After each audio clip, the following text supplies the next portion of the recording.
this company is, they have 6 production lines in each factory, and each one has an injection molding press.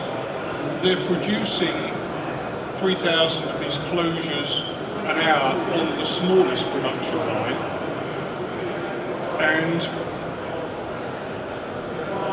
each one of those production lines has this auxiliary equipment, and we've put it down as 3, and it may be the rollers on a conveyor, it may be the motors that are driving the conveyor, it may be water processing. And I mentioned this water processing.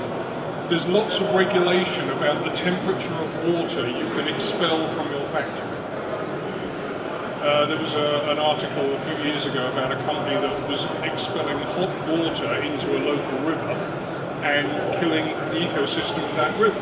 So this now needs to be monitored by their local government body that says, here's your license to operate a factory in our town.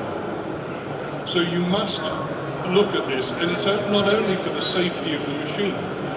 There are situations where if the internal temperature of the water that is cooling the injection molding press becomes too high, then the closures are not made to the right tolerance and will not work. So then you've wasted your whole production cycle. So you can see how rather mundane sensors and measurement might really be quite important.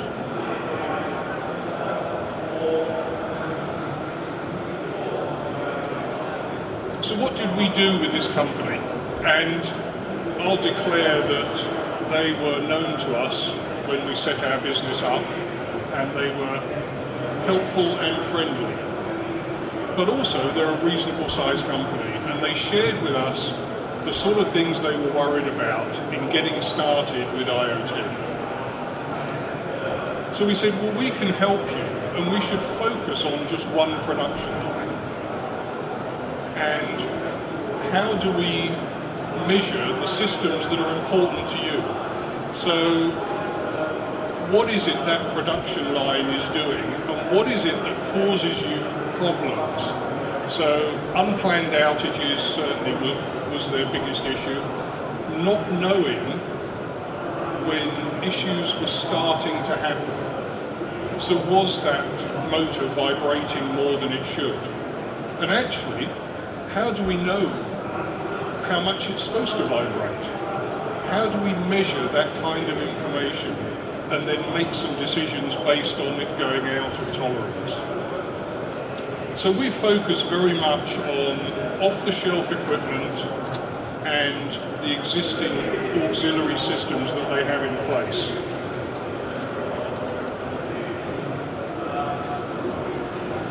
So what does the system output? So, as I said earlier, we focus on the here and now, last 24 hours of activity. So as we look across at the charts, we have chilled water temperature, and as we talked a little bit about before, this is quite important for the health of the injection molding press. And we can see it's reasonably constant, and the tolerance is set 16.5 degrees.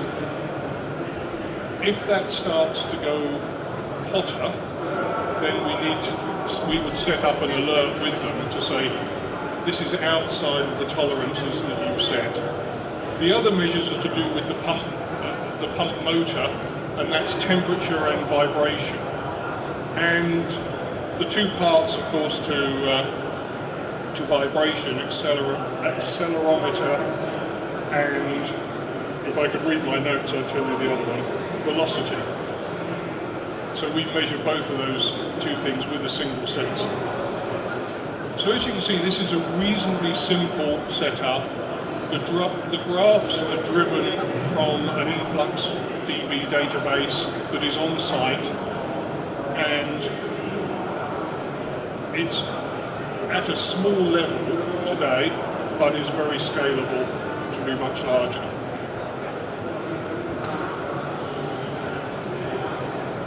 So the schematic of what we've built, and I said we used off-the-shelf systems. So these vibration and temperature sensors are readily available from probably people at this show. The system called the IO-Link Master is effectively an analog to IP converter. So we take an Ethernet feed from that device, and that device can take up to 8 different sensors, and you can have multiple IO-Link Masters depending on the size of your production line. We take that information into our edge compute device, and this is an edge compute device running Linux. We don't really mind which one. In this particular instance, it's an Advantech gateway, but you're not really bound by this being inside the factory, because that Ethernet connection